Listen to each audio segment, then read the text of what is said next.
Hey everybody, Sensei here with another video. Hoping everyone's keeping safe at home, washing your hands a lot, helping mom and dad out around the house. Hopefully maybe a push-up or two, something like that wouldn't hurt. Just as a little heads up, I've been doing a whole bunch of updating on the app. So for those of you who are still checking it and hopefully practicing once in a while, all of the content that's on there is getting updated over time. It's what I'm spending a chunk of my time doing, filming new animations, putting in new questions, photos, things like that. So if there's anything that people would like me to add, either on videos like this, through the app, or anything else, do please reach out to me. Let me know what kind of content you are looking for, and I can try to do my best to help you guys out that way.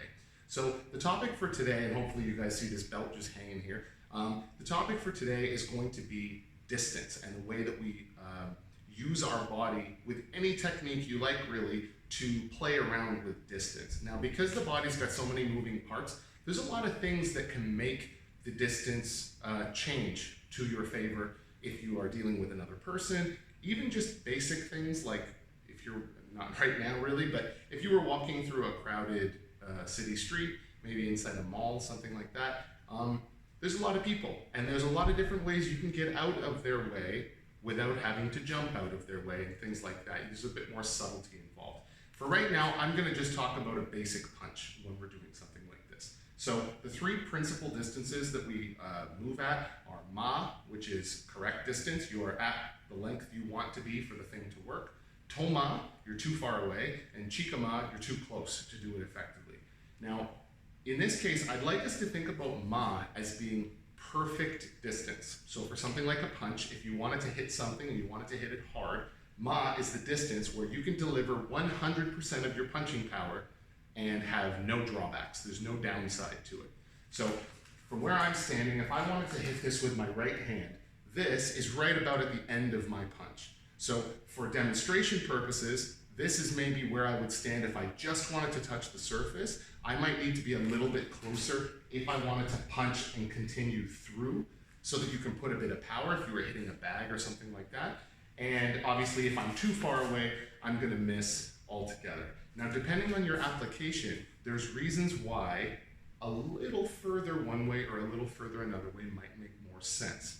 If you're doing kata, the practice of kata is such, because we all need to use our imaginations a little bit, the ma should always be perfect, which means that when you're performing something like a punch, a kick, a block, it should be the correct standard length and no more, no less. You don't need to fudge it to try to reach someone who's a little too far or to make it happen even though they're a little too close. So for example, if trying to get close to the surface of this belt is what I'm attempting to do, I would stand at what I perceive to be correct ma. My hand would come right to the surface and everything's fine. So that's an example of the way that you might perform a punch in kata. Now, without moving my feet, I'm gonna show that with my arms straight out, by using small changes in my stance, I can make a bit more distance, a bit less distance. Obviously, there's up and down we can do just by making small changes with our stance. Now, the way that we talk about ma as it pertains to kata is that it's perfect. That's what we're talking about when we mean the standard. The standard is what you would practice if everything worked out perfectly, which is how kata is supposed to be. That's rarely how it really works. So for example, if I start here and I am a little bit closer, from a self-defense scenario, this is much more common, that you would be closer to the other person. People are grabbing, it's very messy. You can still throw a punch here. You might want to follow through a little bit more. It'll get you closer to correct ma, but you can hit even close. This is not an ideal punch, but it's trying to save my life. It doesn't need to look perfect. Similarly, if you're doing something like kumite, you might want to be a little further away. So as I stand a little bit further out and I want to punch, I'm going to do things like spreading my legs out more, twisting my body more, possibly even leaning a little bit to be able to reach something that's further away so that I stay safe. The other person doesn't score points on me. I can keep as safe as possible and keep moving around. So there's different ways to play around with ma. So here's a little exercise I want you to try. Figure out what correct ma would be for you, which is perfect posture, correct seisandachi if that's what you're using. And your hand, I mean, this doesn't have to be a belt, it can be anything you want, but if you can suspend something from the ceiling that you can hit a little bit, it would be good. You want your hand out so that you're touching that thing. Now, to maintain some consistency, from this spot, fire out a punch, fire out a punch, and try to get to where you're just touching the surface, okay? So this is basically motionless right now.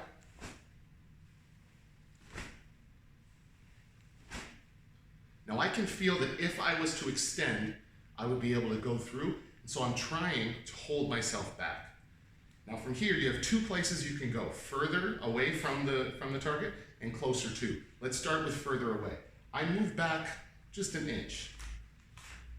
And now I have to still get to that same point, just touching the surface. It requires a deeper, longer stance. It requires more twist of the upper body. But it's possible to get very, very close to the surface. Then I move a little further in. If I do a full punch, I'm going to be all the way through. I have to be able to stop myself prior to that full extension.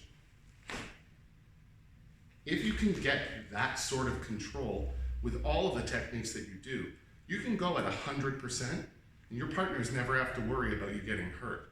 This is a great way to train yourself for something like that. It doesn't take much. I know everyone's got one of these at home. If you can hang it from the stairs or something, being able to do this means there's no consequences. If you smash the thing, nobody gets hurt, not the end of the world. But if you can practice to have the kind of control where you just touch the surface, your partners stay safer, you feel like you can go with a little more intensity, and you can manipulate distance if it ever does matter in a life and death scenario. Or less than that, you know, someone's trying to put their hands on you and you don't want them to. Knowing how to play around with distance puts you at a huge advantage. So anyway, lots of practice, give that a go. Take a video, send it to me if you've done a really great job of almost beating up your belt, and hopefully I see everybody soon. Bye guys.